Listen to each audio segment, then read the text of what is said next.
Hello again, welcome to chapter 5 of Street Child. Thank you for all your brilliant comments. It's nice to know so many people are enjoying listening to it. What I've also done now, as well as having the YouTube channel up and running where this is, I've also created a Facebook page as well. You can search that Mr. Maiden 76. What I thought would be nice if you can start doing, if you want to, just to share some of the work you've been doing on it. So the children in my class, certainly from today, this is as far as we got, if you can start perhaps asking your parents to take some pictures of your work and they can put it onto the Facebook page or onto the comments on the YouTube channel, it would be great to keep in contact with you that way as well. And if anyone else can do it as well, then brilliant. The more the merrier. The more children get writing while we're in lockdown will be fantastic. So in chapter 5, so far Jim is in the workhouse. He was taken there with his mum. Mum's in the infirmary, and we've had some descriptions of what the workhouse is like. Not a nice place, obviously. And it ended with Jim being told that they believe his mum is dead. So whether that's true or not, we don't really know. So we'll read chapter 5 and I'll set you another task at the end. Okay. So chapter 5 is called Behind Bars. Jim forced his fists deep into his pockets and turned his face away. There were boys all around him, shuffling out to the cold yard, and they blurred into smudges of grey. He screwed up his eyes against the terrible blinding white of the sky. He wouldn't cry here. His lungs were bursting and he thought he would never be able to gasp for air again. But he couldn't cry here. The only person he wanted to be with was Rosie. She would know what to do. She would tell Emily and Lizzie, but there was no chance of being with Rosie. "I want to go home," he said. Josie swung his head and spat. "Home," he said. "What do you mean, home? What's this if it ain't home?" So, Jim thought, this is my new home. This huge building with iron bars at the windows and iron railings all around it.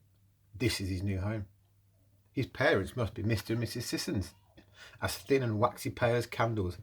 And if they were his parents, then his brothers and sisters were the shambling, skinny boys who slept and sobbed in the same rooms with him, and the scrawny girls who seemed to have forgotten how to smile. "Can't I see her? Please? Can I see her all the same?" Joseph shook his head. "She was took into the dead house in the night and put on the pauper's cart before lights on. Speedy dispatch paupers get. No money, no bells, nor nothing like that." Jim went dumbly from room to room as he was told, from the sleeping boxes to the yard, the refectory, the yard, and back to his box. It was like a slow dance, and the steps were always the same, repeated day after day after day. Morning started with the 6 o'clock bell, when all the boys had to wash under the pump. Joseph watched them, swinging his head from side to side and bending his neck around like a hunched bird of prey. He kept flapping his arms across his bent chest to beat the cold away. "Get yourselves washed quick, boys," he said, "afore the weather bites me bones off." Across the yard from the pump was the asylum. Mad people were locked up there. They wailed and shrieked for hours on end. They stretched their hands out through the iron bars of their prison. "Give us some bread, boy," they begged. "Let me out! Let me out!" "Don't take no notice of them," a woolly-headed boy whispered to Jim one day. "They're all mad. They're animals." Jim was shocked. He stared again at the men and the women and the children who were all squashed up together. Their cage was too small to hold them all.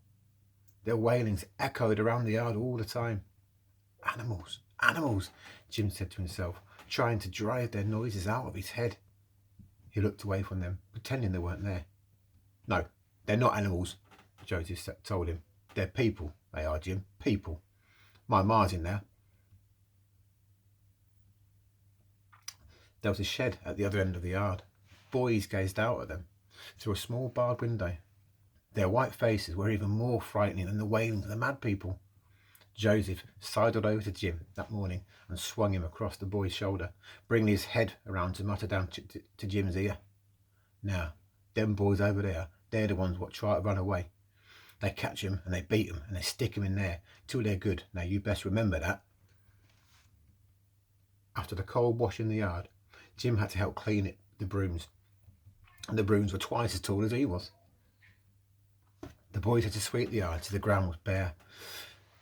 and their hands, the boys had to sweep the yard until the ground was bare and clean, even if hundreds of leaves had fallen in the night and come drifting over the high walls. At breakfast, the boys queued up with their bowls in their hands for bread and tea. The bread was meant to last for every meal, but if Jim tried to save it, he soon had it stolen by one of the other boys. He learned to gulp his food down as quickly as he could. Boiled meat at dinner time, cheese at night, all swallowed rapidly and in silence.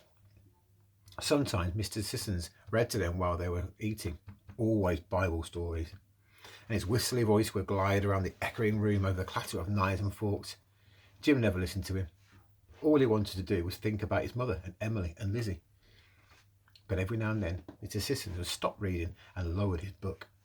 He stared around the room, his eyes like round, glassy balls, and his fingers cracking together. Jim stopped eating. He was afraid. He was afraid that he had done something wrong.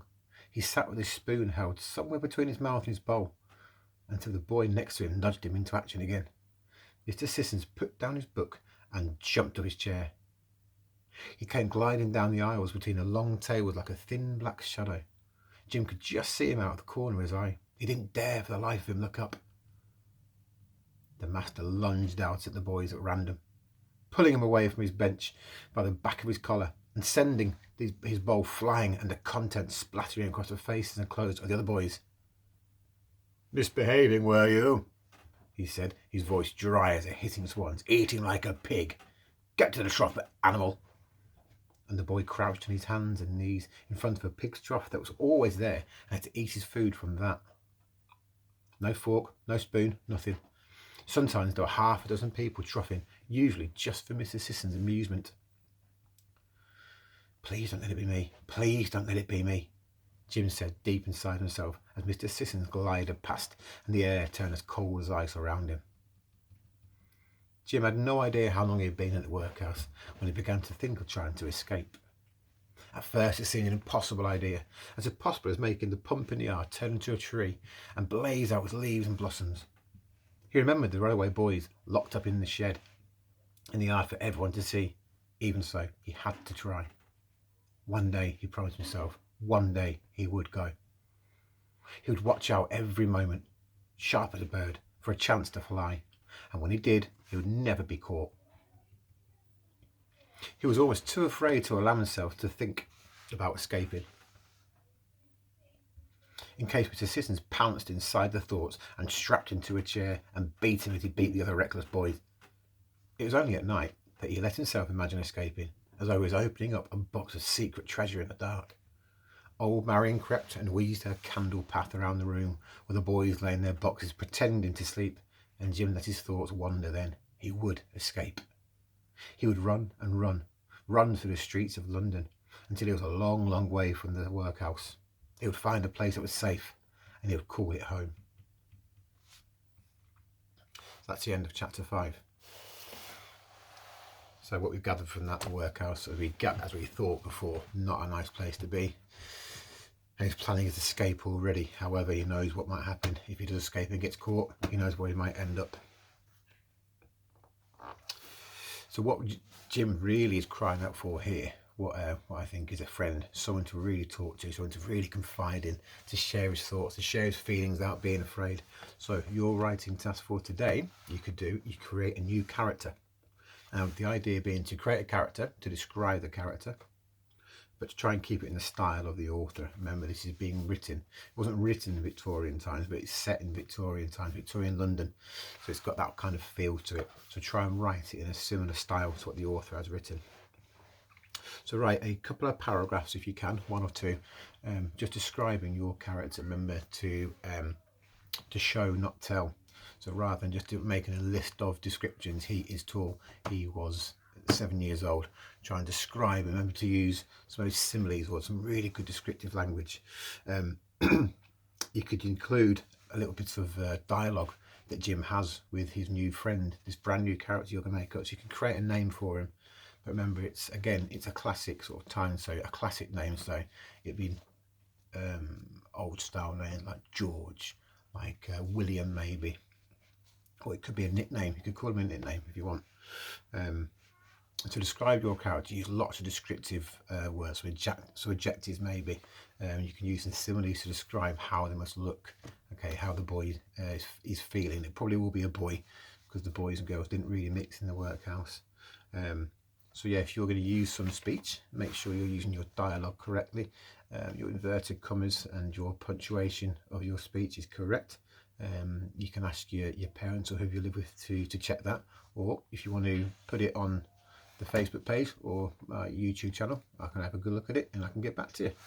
And a little extension maybe with some of you, you can try and use some of those iSpaced openers. If you look back at the previous video, we looked at iSpace and the different types of openers you can use, okay? And you can use some complex sentences maybe. Remember, complex sentence is as a main clause and a subordinate clause, and it may have either a relative clause in there or a subordinate conjunction in there as well. Again, ask your parents, or any questions you have, feel free to leave a comment and I'll do my best to get back to you.